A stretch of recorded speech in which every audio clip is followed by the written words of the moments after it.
Assalamu alaikum everyone, brother Dawah here. So in today's video we'll be talking about free will and why it does exist and why most of the arguments made by atheists or determinists are not really complete at the very least. I'll be looking into skeptics video about free will and its existence. So, yeah, let's get into it. And I want to say, as Muslim, we ourselves are kind of deterministic, but we believe in destiny rather than a domino effect of determinism from Big Bang. Okay, so in this video, Cosmic Skeptic is basically going to use philosophical arguments to prove that free will does not exist. And Rationality Rules has already made a video, but he has provided more of scientific evidence rather than philosophical and trying to logically prove that. Like Cosmic Skeptic in this video is trying to do, which I honestly prefer more than a scientific evidence, because scientific evidence is inductive by nature most of the time, so the conclusion is not definite. So when it comes to something as crucial as free will, it is better to look for something that is without a doubt. Tricky. Now, this doesn't absolve me of any burden of proof. Unlike my passive atheism, I make the active claim that I think free will does not exist. But I can only do this once I'm sure that we all mean the same thing by free will. So, for ease's sake, I'll go with the most succinct and least controversial definition that I've been able to come up with, which is this. Free will is the ability to have acted differently. Okay, so for anyone who doesn't know what an active claim is, so if anyone makes an active claim, he's making a claim of knowledge and he puts on himself the burden of proof. Basically, him saying that he knows or something is false, making an active claim. For example, if I say I believe in God and I know God, there's a huge difference. If I say I believe in God, that's not an active claim. I do not need to prove it. If I say I know there is a God, then I need to substantiate my claim. And the description he had given for free will is okay for most of people. They will agree with it. It's not exactly as I see it, but for the sake of the argument, it's okay. What I mean by this is that if we were to wind back the clock in any situation, it was completely within the realm of possibility for you to have acted differently to the way that you actually did. For instance, it would have been completely possible for me to have said bonjour at the beginning of this video instead of good morning, and the choice to say the latter was completely within my control. The idea is that you are in control of your actions, and any decisions that you make are determined only by your own conscious self. But the thing is, there are so many things wrong with this that it's difficult to know where to start. I'll borrow a line of thought from Dr. Harris here. Let's begin by considering what would have to be true in order for us to truly have total free will, to be able to have acted differently. Okay, as for him quoting Sam Harris and using his arguments, as Sam Harris actually one of the few smart atheists, and being a neurologist, I believe using his arguments and his points is valid and makes sense. Well, firstly, we would need to be aware of everything that is influencing our actions, including environmental factors, our precise mood, the influence of other people, the influence of past experiences, and more. Secondly, we would need to be in complete control of every one of them. Neither of these are true or even possible. Now, Okay, so the point that he's trying to make is that we as humans need to be control in everything, and we need to be able to choose every single aspect to have true and complete free will about every aspect in our life. And the argument that he's trying to make is that we cannot choose what we want and we will always do what we want, so we are just fueled by our desires and have no free will. you might concede this, but not think it a problem. Okay, you say, so I can't control all of the factors that led me to like the taste of ice cream, but on a more mundane level, I'm still in complete control over whether I choose chocolate or vanilla. Not so fast. Again, consider this most simple of choices, chocolate or vanilla. Or, if it's easier, consider the last mundane choice that you had to make. Walk or drive this morning, go out or stay in tonight. Think about why you chose one or would choose one over the other. So what would make me choose vanilla over chocolate? Well, there is only one possible answer, which I'll elaborate on shortly. I would need to want it more than chocolate. In order to choose vanilla, I'd need to want vanilla. But is this something I can control? Can I control what it is that I want? Not a chance. Consider the fact that you, presumably, don't want to punch your mother in the face. can you choose to want to do that? This isn't the same thing as choosing to do it. Could you choose to want to? No, no more than I could choose to want vanilla over chocolate. I just want chocolate more than vanilla. That's just a fact about myself that I can't change. Here is the point where people actually fall for the argument.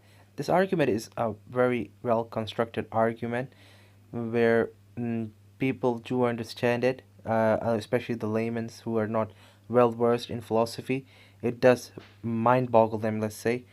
So, the point he's making is, like I said, that you cannot choose what you want and you will always do what you want.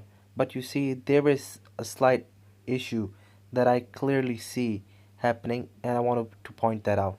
What if someone is made to choose between two things that they perfectly equally want? What is then? And the conclusion that it will lead, will it be truly free will? But okay, let's go further, you say. Of course, I can't choose to want vanilla over chocolate when I really want chocolate, but what if I just decided, in the full knowledge that I would prefer chocolate, to go for vanilla anyway, just for the sake of regaining my free will and nothing else? Well, I'm afraid you'd still face the same problem. The exact same problem, in fact. In order to do that, you'd need to want to regain your free will as you see it. Why is your desire to prove a point like this stronger than the desire to have the ice cream you prefer? It just is.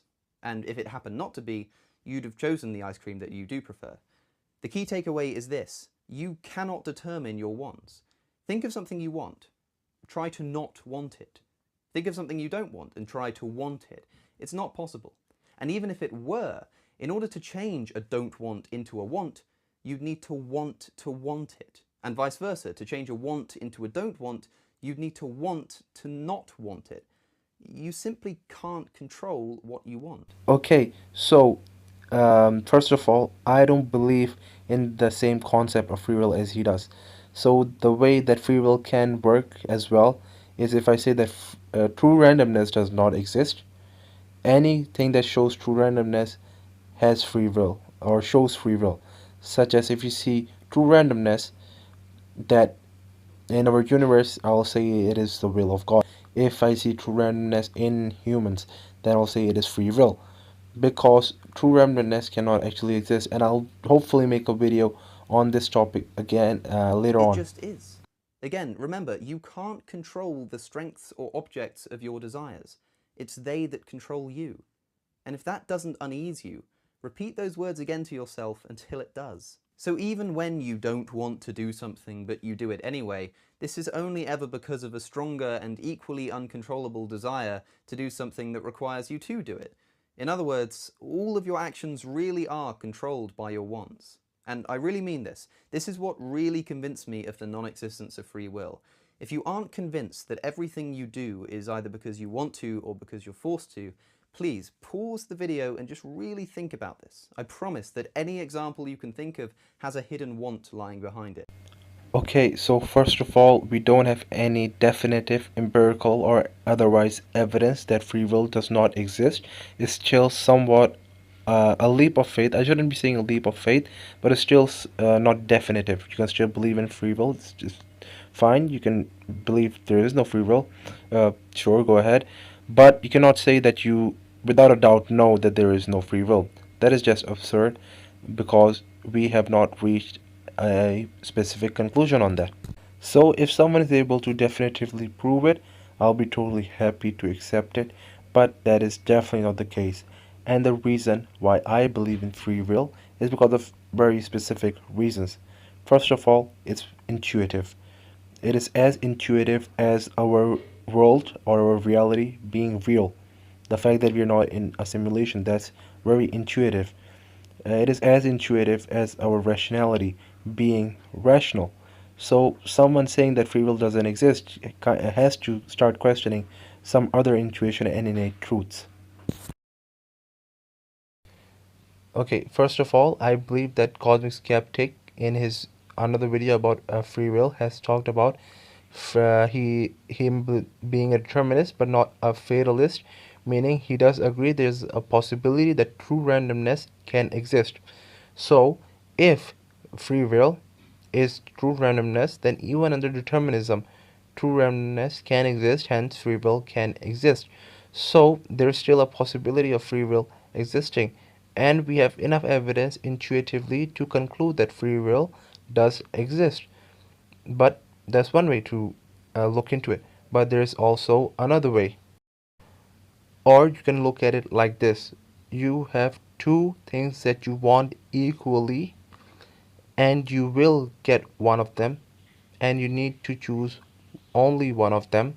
So the choice you make, will it be truly random, or even will that be deterministic? Now I'll make a scenario out of it.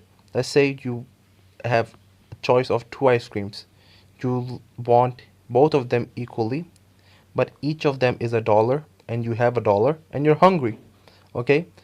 In like 30 minutes you're gonna starve to death, for example. Okay, it's kind of an extreme scenario.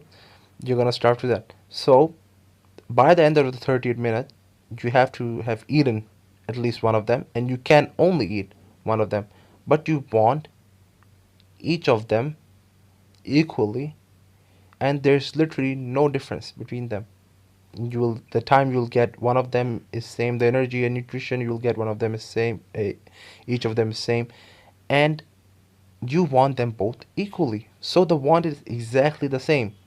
So you cannot say that the reason I chose vanilla or the chocolate, but because the end of this scenario, you would have chosen vanilla or the chocolate. So you cannot say that it was I wanted vanilla or the chocolate more than the other because I wanted them equally. Then why do I have the vanilla or the chocolate? And you cannot say that I forced you to have the vanilla or the chocolate, because I didn't force you. I just forced you to get an ice cream. I did not force you to get which ice cream. So you did make a choice. So the probability is 50-50. Exactly, perfectly 50-50. So it just shows true randomness, because if the outcome is 50-50 and you did choose one of them over the other, and you do not have any reason or want to choose one over the other, but you still did, so it is truly random and shows that you do have free will. So that's it for me today. Keep an open mind. Ma salama.